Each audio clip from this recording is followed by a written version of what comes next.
મોટા સમાચાર અહીંયા સામે આવી રહ્યા છે। જંગલેશ્વર ડિમોલેશનને લઈને આ મોટી વિગત સામે આવી રહી છે, મોટી ખબર સામે આવી રહી છે। ખર્ચના વિવાદનો જે મામલો હતો ફરી બદલાશે। તપાસ સમિતિના અધ્યક્ષ પીજીવીસીએલના નવનિયુક્ત એમડી બનશે હવે નવા અધ્યક્ષ।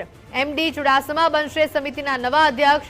1 મહિનાથી વધુ સમય વીતવા છતાં પણ કાર્યવાહી નહીં થઈ। અત્યાર સુધીની અંદર 2 અધ્યક્ષ બદલાઈ ચૂક્યા છે, ફરી એકવાર અધ્યક્ષ બદલાઈ રહ્યા છે।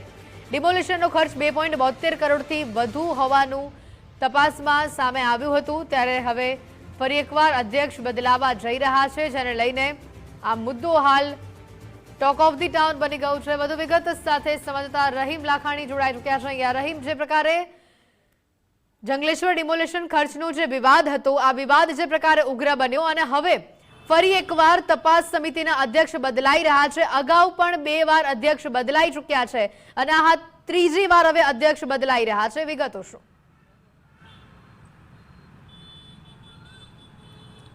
હેતવી, સૌથી મોટો સવાલ એ ઉત્પન્ન થઈ રહ્યો છે કે જંગલેશ્વર ડિમોલેશનના મામલે હવે ગળાની અંદર કંઈક ફસાણું હોય એવી પરિસ્થિતિ થઈ છે। કારણ કે મેયર દ્વારા કમિશનરને પત્ર લખી દેવામાં આવ્યો કે તપાસ સમિતિની રચના કરે, તપાસ કરવામાં આવે। 1 માસ વીતી ગયો છતાં પણ તપાસ સમિતિ હતી તેને ત્યાં જ છે। કોઈ પણ પ્રકારની કાર્યવાહી આગળ થઈ નથી।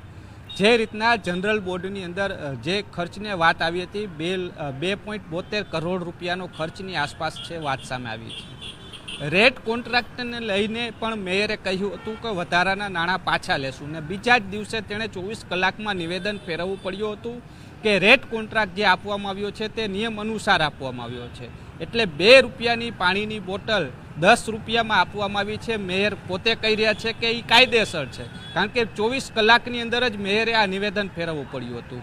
જે આખો અહેવાલ મીડિયાઓ દ્વારા બતાવવામાં આવ્યો, ગુજરાત ફર્સ્ટે પણ પાણીની બોટલને લઈને સવાલ ઉત્પન્ન થઈ રહ્યા હતા કે 2 રૂપિયામાં મળતી પાણીની બોટલ 10 રૂપિયામાં કેમ? આ સવાલોને લઈને પણ તપાસ સમિતિઓ રચી, પરંતુ હવે વાત એવી આવી છે કે આ તપાસ સમિતિ તાત્કાલિક એટલા માટે રચવામાં આવી કે આખો આ મામલો ઠારવાના પ્રયાસ કર્યા હતા।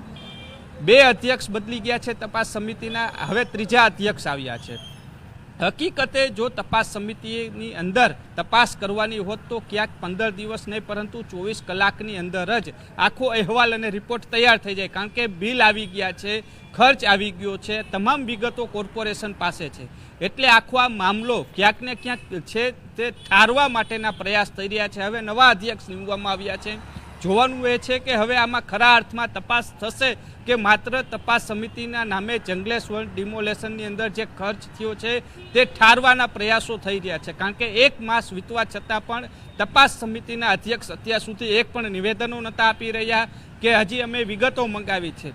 ખરા અર્થમાં સૌથી મોટો સવાલ એ ઉત્પન્ન થઈ રહ્યો છે કે શું જે લોકોએ જે પણ વસ્તુનો ઓર્ડર આપ્યો છે તે દબાવવા માટેના પ્રયાસ થઈ રહ્યા છે કે કોણે આખો આ ઓર્ડર આપ્યો, શું આખી વિગતો છે?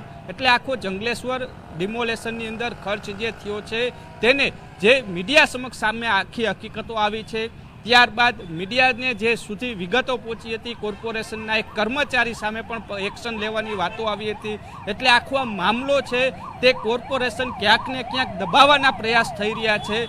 જે રીતના મેયરે સામી છાતીએ કહ્યું હતું કે એક પણ વ્યક્તિને રૂપિયા ચૂકવવા નહીં આવે, પરંતુ રેટ કોન્ટ્રાક્ટના તમામ નાણાં ચૂકવાઈ ગયા છે। પાછા લેવાની વાત હતી તે પણ લઈ શકાય તેવી સ્થિતિ નથી ને કહેવામાં આવે છે કે ભૂતકાળની જે સમિતિએ છે તેણે આ રેટ કોન્ટ્રાક્ટ નક્કી કર્યો છે। ભૂતકાળની સમિતિમાં પણ હાલના મેયર છે તે ત્યારે હાજર હતા। એટલે જો ભૂતકાળની સમિતિ ઉપર કોઈ એક્શન લેવામાં આવે તો મેયર પોતે પણ ક્યાંક ફસાય તેવી સ્થિતિ છે। એટલે કહી શકાય કે આ મામલો કેમ પતાવો તેવા પ્રયાસો હાલ આ સમિતિ દ્વારા કરવામાં આવી રહી તેવી ચર્ચા રાજકોટની અંદર ચાલી રહી છે। હેતવી, બિલકુલ આભાર વિગતો બતાવ્યા।